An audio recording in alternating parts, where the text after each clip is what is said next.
Tahun 1945 adalah masa pendudukan Jepang di Nusantara, dan Aceh adalah salah satu daerah yang dikuasainya.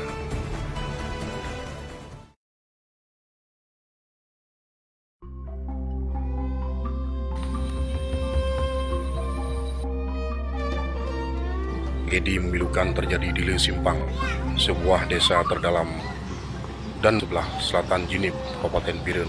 Disinilah pertempuran dahsyat itu terjadi di suatu pagi di tahun itu, yang mensyahidkan 42 pasukan muslimin berikut seorang wanita yang tengah hamil tua. Pasukan muslimin yang dikomandoi oleh 4 orang puga perang atau yang menggagas rencana penyerangan turun dari Bukit Banggalang setelah mereka melakukan khalut selama beberapa saat. Bukit Banggalang berada tidak jauh dari desa Leusimpang, tempat bermarkasnya tentara Jepang.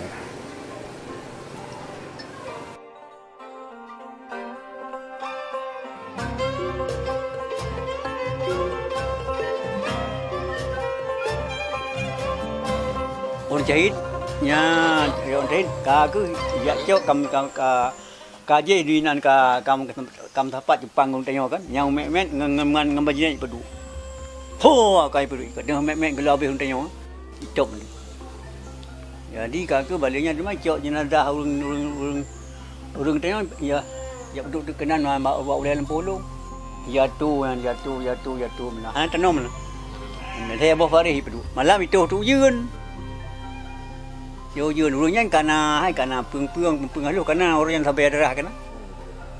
Dah senang gitu. Aku senang training.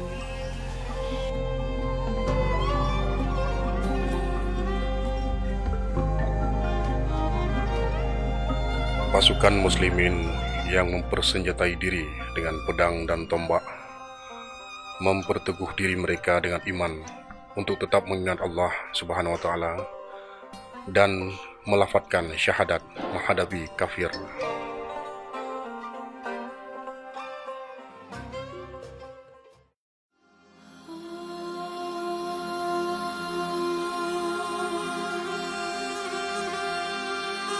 Sekitar 58 tentara Jepang tewas dalam pertempuran menjelang siang hari itu. Dalam kesepakatan sesama pasukan muslimin untuk tetap dalam zikir kepada Allah, ternyata ada di antara mereka yang melupakannya, sehingga terlepas ucapan bahwa ada sisa dari tentara Jepang yang berada di atas surau kala itu. Senjata mesin dalam genggaman tentara Jepang pun memuntahkan pelurunya. Inilah gambaran yang sangat menusuk hati. Pasukan muslimin yang diterjang timah panas mulai berjatuhan dan syahid dalam lafaz syahadat menghadap Sang Ilahi.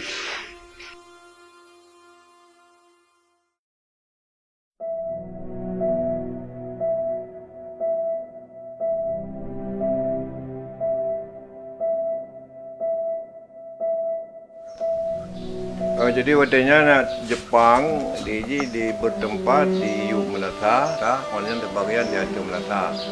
Sedangkan makanan di Yu Melata, jadi terbagian di Melata, terbagian di Yu Melata. Jadi kita tengku getun dari tempat kalut dari Gili Banggalang kuno. Jadi mungkin wateji agak berbeda. Tapi yang jelasnya di tengku yang terbanyak berpuluh-puluh lantung ke serbu tempat kawanan berpilih. Yang perlu kita ketahui bahawa Jepangnya menyakan bahasa Aceh lagi kena ngecukung, menyakan jino kena hipnotis. Karena berbicara satu pun orangnya selama orangnya menyerbu dari Yu Melata dan di atas Melata dan di atas gede dan dalam gede sekitar lokasinya mungkin ke sebelahnya dan mungkin di sebelahnya nanti. Sehingga Jepang hanya dapat berkote. Sesudah diperintah oleh tengku yang serangnya bahwa Jepang nanti yang udah mandu nanti moment, urunyan mundur teratur. Kebetulannya di sebelah ketayonyo na pare jamun kon beton lagi jino. Pare tradisionalnya hanya beton atau pare karena di pare nak agak rendah sehingga baik lemah madum Jepang. Gejak lampare langlung na salah jamun lampare gejak. Sehingga ajaknya punya batacer pun meranyo di matu ju dari satu tempat pelupa gede. Ku betulan watanya ni yang di likutan mungkin nurinya kurang memahami atau kurang tahan membaca takbir. Rogo ke nai tengku ke yang dikunya. Na dua tu ada melata apa Jepang. Jadi watai ke dengan na dua tu mulailah Jepangnya hilang hipnotis atau gadah cukung.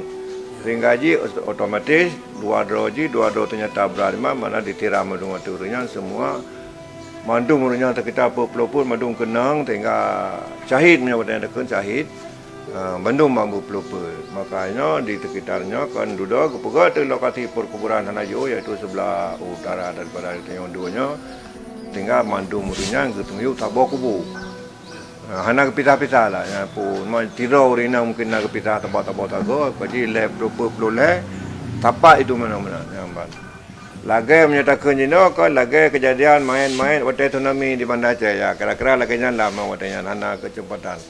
Jadi dalam paham urang syahid nyo hana harus mano aja dikebumikan pakaian atau kapan apa adanya bak tubuh waktunya hana masalah hana temano hana temaya cuma kubu saja yang boleh karena kubu terbak pernah tercium keluar yang ban.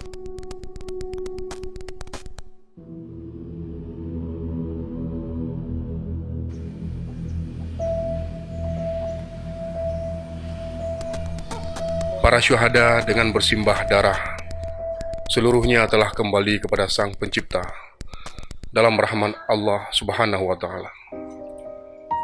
Kesibukan pasukan Jepang yang tertinggal hidup mulai mengangkut mayat-mayat tentaranya ke dalam truk yang konon mayat-mayat tersebut dibawa ke arah timur dari Cinim.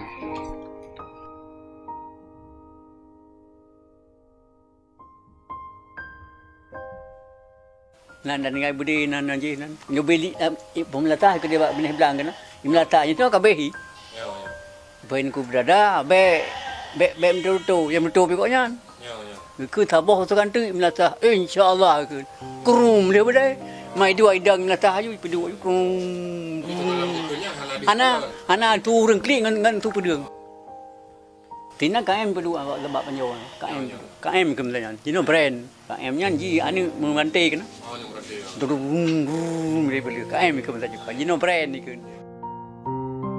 70 tahun sudah peristiwa itu berlalu. Generasi sekarang hanya dapat menyaksikan replika peristiwa itu dari sebuah pemakaman massal para syuhada di Kampung Le Simpang, Jinim. Gundukan tanah itu adalah saksi keteguhan iman mereka dalam mempertahankan kalimah La ilaha illallah Muhammadur Rasulullah.